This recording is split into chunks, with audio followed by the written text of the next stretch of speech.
This is how to mount an auxiliary fuel tank on your motorcycle. I have a 2014 Yamaha Stryker 1304 cc. It only has a 3.4 gallon tank. Yamaha states your max mileage anywhere between 140 and 160. The way I ride brings it down to 100 miles to 120 miles max. So I wanted a few more miles to it, so I added an auxiliary tank. Really couldn't find anything on YouTube, so I added this to try to help out. There was one other person that I did find who pointed me in the right direction, but he does not live in the States, so I had to change it up just a little bit. But here's what it is.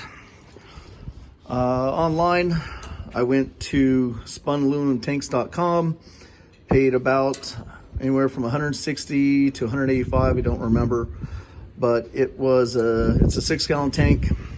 I did not get the vented tank, which I recommend you do because I had to make my own. It does come with a vented cap though.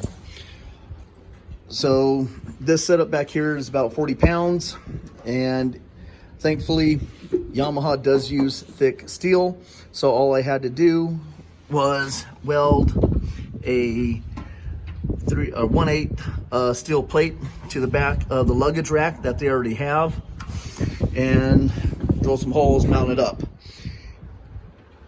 So what I did is I took the fill line from the auxiliary tank, just plumbed it under here, nothing special, and then I brought it to right here.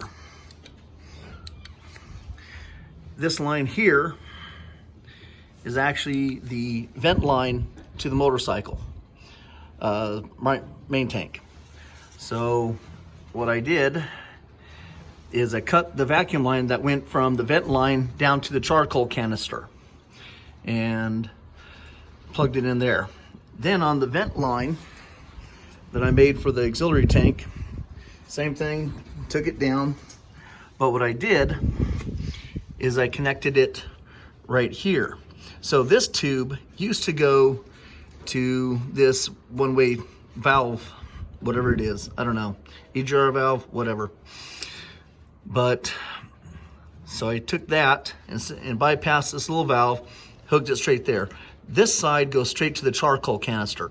The other side of the charcoal canister comes up over here to the throttle body.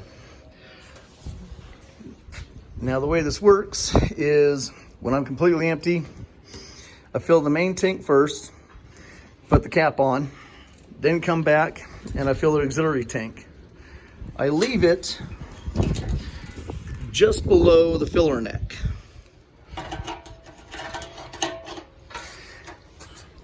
This gives me a grand total of 320 miles to both tanks.